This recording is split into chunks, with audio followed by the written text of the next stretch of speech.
I was recently asked by a local neighborhood HOA to meet with them to discuss about how the HOA board of directors could help improve property values in the neighborhood. And we talked quite a bit about the architectural review board that they have there and their rules and regulations, and discussed what would happen if a homeowner did not follow the architectural review's recommendations, did not get approval for some sort of architecture, something that needed architectural review. And we discussed the fact that the HOA itself probably doesn't have a whole lot of teeth in their rules and regulations to force a neighborhood homeowner to comply with the architectural review boards. They have some teeth, but not a whole lot. And so then the discussion came to around to what happens when that homeowner wants to sell that property, and they've hired a real estate agent to help them sell that property. What responsibility does the real estate agent, the realtor, have for possibly investigating whether or not that house has some sort of architectural review violations? Well, the short story is real estate agents don't have a whole lot of responsibility, but they do have some.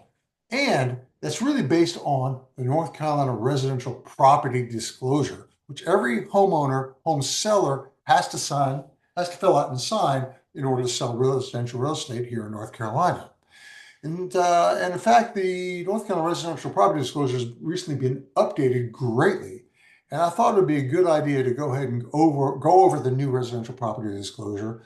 The folks at the HOA board of directors actually suggested that I do this and create a video out of it. So I'll be sending this especially to them. But really, it's something that everyone should know about. What does the North Carolina property disclosure now say? How is it different from the old one? And frankly, the new one is a lot more intense, as it were. Let me do a screen share here and show you both the old and the new. So bear with me here while I do a screen share. And so here we go. This is the old residential property disclosure. This was changed last year. Up until we use this residential property disclosure for many, many years, and it worked just fine. And I'll point out that the document itself is only 4 pages long, and the whole first page is taken up with things you should know about the property disclosure. It's important to read this and understand the directions about how to fill out the property disclosure. And then the meat of the disclosure is the second and third page, which is a whole bunch of questions about the property. No big deal. And then the fourth and final page, in fact, a good bit of the third page is all about HOA. So the whole entire fourth and last page has to do with rules and regulations with the HOA, if any. So if there's no HOA, then yeah, you didn't even have to worry about the fourth and final page of the residential property disclosure. So how does that compare to the new one? Well, let's take a look at that. Here is the new one. And once again, the first page is taken up with things you should know about the property disclosure. It's important to read this. There's instructions on how to fill it out. There's important instructions to a home seller about how to do this. There's important instructions about how buyers should read this, and in fact, how brokers should use this also. The entire document is now 6 pages long, but it's really the final 5 pages that have the teeth of the property disclosure. So we've gone from 3 pages to 5 pages. It's a whole lot more information is included. And in fact, a lot of this is good information to be disclosed. So let's get into it and see how this is different from the old disclosure. First of all, the new disclosure is set into sections, which is, I think, a good idea. It kind of delineates different elements that we're going to be looking at in this disclosure. So structural stuff, section A, structural stuff, floors, walls, ceilings, and windows, et cetera, and so forth. Here's an interesting question that was not in the old disclosure. Is the property currently owned or occupied? That's a question that we as buyer agents get asked all the time. Is the property vacant or is it occupied? And if it's vacant, how long has it been vacant? That's now in the property disclosure. It was never there before. Buyers are concerned. How long has the property been vacant and basically unattended, if as it were? Is that possible? Well, yeah, it's possible. Somebody moves out of the property, it's hard to really keep a close eye on it. So that's a question. Also, the date the owner acquired the property. This was not. All three of these questions were not in the old disclosure, and people are asking, well, how long has the homeowner owned the property? It's a legitimate question. what year was the house constructed? That was there before. This is really important. This A3 question, have there been any structural additions or other structural mechanical changes to the dwelling, the house? This was in the old disclosure also. However, what's misunderstood is this question pertains to the end of time. It's not just asking, have you done any structural additions or mechanical changes, et cetera, and so forth. It's asking, have there ever been any structural additions or changes to the property? So the current homeowner should know what the previous homeowner or the previous homeowner did before that. So if there have been additions to the property anywhere down the line, previous history, the answer is yes to this question. What kind of exterior walls what do we have? Well, I'll just point out here, we get a lot of misunderstanding with this word hardboard. Hardboard, some people think that's hardy plank, which is actually fiber cement. Hardy plank is a brand name for fiber cement. And hardboard composition, the brand name for that is usually masonite. So there's a lot of confusion there. Got to make sure we fill that out correctly. Questions about the roof, leaky roof, et cetera, so forth, or water in the crawl space. Had that before. Is there problems with the wood destroying insects? Had that before. And then A9 is a whole bunch of other stuff, a lot of which was not in the old disclosure. So there's a lot of new stuff here in just in section A alone. Section B, your heating and air conditioning and electrical questions. Pretty much all of this stuff was there before. I will tell you this, when I'm helping our homeowners fill out these disclosures, it's amazing how many people don't know if their heat source is a furnace, a gas burning furnace, or a heat pump. If you don't know what a heat pump is, contact me later. I'll be happy to tell you. Basically, it's an air conditioning system that runs backwards. How about that? Everybody should know what kind of heat source they have. And it's surprising how many people don't. Let's move on. Cooling source. Yep. Okay. Central forced air. Very, very similar stuff. Okay. Section C, plumbing, water supply. There's a gotcha in here. I'm going to point that out here. Let's see. Yes. C2 is the dwelling. The house is what type of water pipes do we have in the house? And the potential gotcha here is this polybutylene. That's really a lot of houses that were built in the 70s and 80s have polybutylene water pipes in there, and they are not highly thought of, shall we say. There was a big class action suit involving polybutylene way back in the day. They, the makers of polybutylene piping lost the lawsuit. The money, a lot of money was paid out. All that money is now paid out, so there's no money left over. If you've got a polybutylene house, I'm afraid you're out of luck. That said, we just got to be careful if the house has polybutylene pipe. It can be a hindrance to the sale. The house's water heater fuel source. Once again, a lot of people don't know if they have a gas or electric water heater. You can easily check that by seeing if the water has a flue on the top. That means it's gas. It's burning gas. Here's another potential gotcha is do we have a septic tank? And if we do, how many bedrooms are allowed by the septic system permit? This is a special point of emphasis by the Real Estate Commission. And in fact, the local county health departments about 10 or 15 years ago, they started saying, hey, whatever the septic system is permitted for, that's how you have to market the house. Even if your house has 5 bedrooms, but the septic system is only permitted for 2, you can only market that house as a 2-bedroom house. So be very careful about that. Check the septic system permit on your house to see how many permits you've got. If you're on city sewer, of course, there's no problem with this. You can have as many bedrooms as you want in that case. Okay, but if you're on a septic system, you can only have as many bedrooms as your septic system is permitted for, and that we have to market it that way. So that's important. I'll tell you, it's funny to see this on this thing, on this disclosure. We've got straight pipe. It's asking, do you have a straight pipe? Can you imagine what a straight pipe is? Yeah, it's your toilet. Basically, the pipe goes down through the crawl space, out into the backyard. No septic system, no sewage system, just out to your backyard. Not cool, not good. It's illegal. And I will tell you, in 22 years in the business, having sold over 1,000 houses, I've only run across this situation once.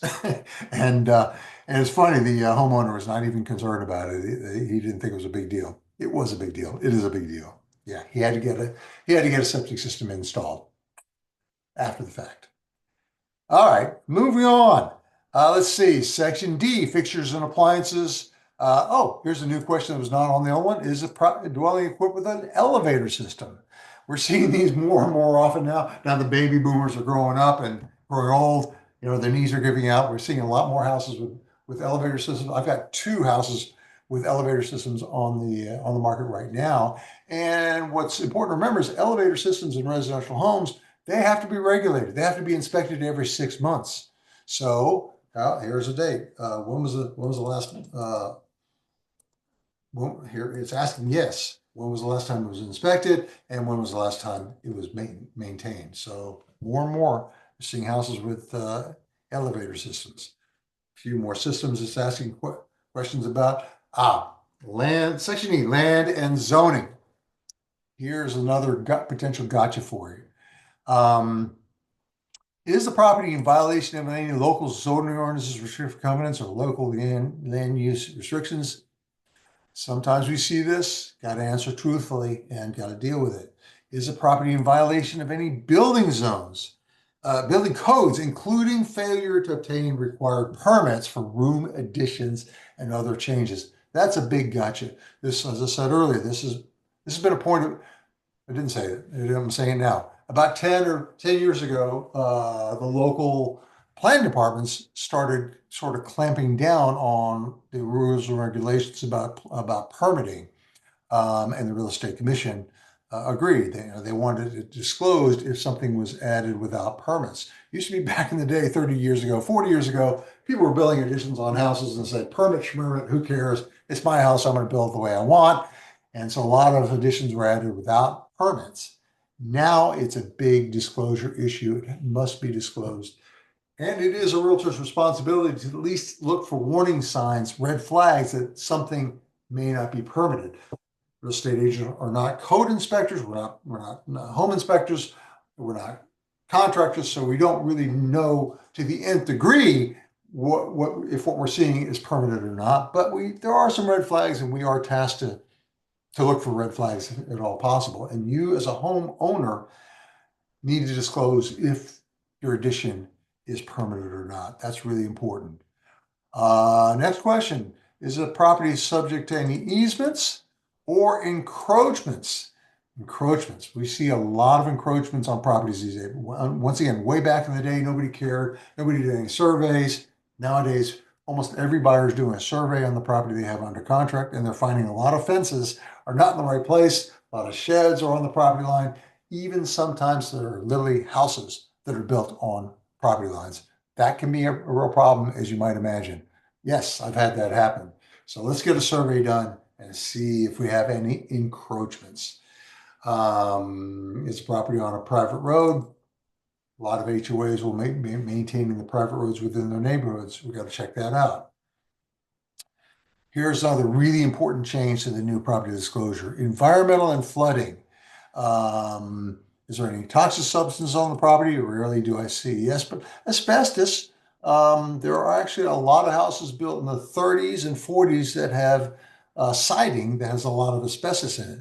Also, your popcorn ceiling, if it was installed before 1978, it's possible that that has asbestos in it. So that's one thing you got to be aware of: is asbestos there? Those two elements.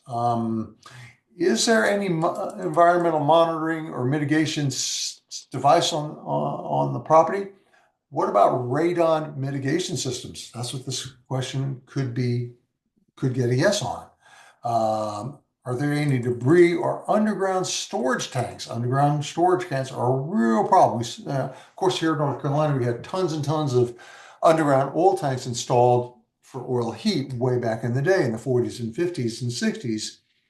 Every one of those tanks leaked. Every one of them at this point, or at some point. So there is, if you had an underground oil tank, there's probably some oil in that soil. Got to be really careful about that.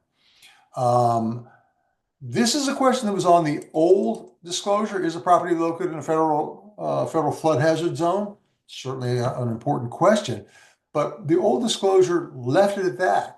The new one asks a lot more questions about that.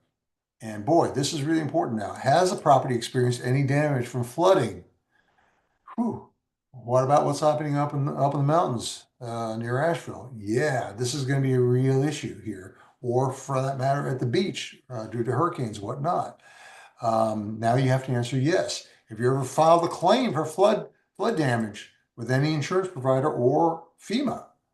Yeah, a lot of people are going to be answering yes to this. Is there a current flood hazard insurance policy? Got to answer yes. Have you ever received any assistance from FEMA? New question. Got to answer yes. Is there a flood or FEMA elevation certificate for the property? That's rare that we see them here in the Triangle area, but occasionally we do run across them when you're close to a stream. And then finally, some miscellaneous stuff. Are we subject to any lawsuits or foreclosures? Very important to answer yes or no onto that. Are we subject to any restrictive covenants or governing documents? Well, this refers to the HOA. Now we're getting into that HOA thing. And yeah, Section H is all about the HOA. And it asks, is there an HOA? Yes, of course. And are there any unsatisfied judgments pending against the property? If the HOA has sued the homeowner for not complying to the AR's Architectural Review Board, this is where it may appear in terms of your violations. So there's a lot of new stuff in here. It is a real estate agent's responsibility to ask lots of questions of their homeowner about what's happening with their property. Is it currently in compliance with all these rules and regulations? It's our job as real estate agents to look for red flags. We live in a very litigious society. So my strong recommendation to a homeowner is to play by the rules, play by the regulations. Don't skip what the Architectural Review Board has to say about your property. Don't try to ignore that. It's going to come back to haunt you. It's going to come back to bite you. People are willing to sue at a drop of a hat. So let's try to head that off at the pass. There's lots more that I could say about the property disclosure. And oh, by the way, this is not just the only property disclosure the home seller has to sign. There's also the mineral oil and gas rights disclosure. And if your house was built before 1978, you're going to have the federally mandated, federally required lead-based paint disclosure. There may be other disclosures that a homeowner is required to fill out and sign. Lots of rules and regulations in selling real estate these days. Contact me if you have more questions about this kind of stuff. I'm always happy to talk about it and answer any questions. No obligation, no stress, no fuss, no muss, no fuss. I appreciate your time checking out this video. If you've gotten this far, please like, comment, and subscribe to our channel. It really helps me get a little bit more traction with my YouTube channel. And thank you very much. I appreciate it. Like I said, if you got any questions, just let me know. Okay? Thanks.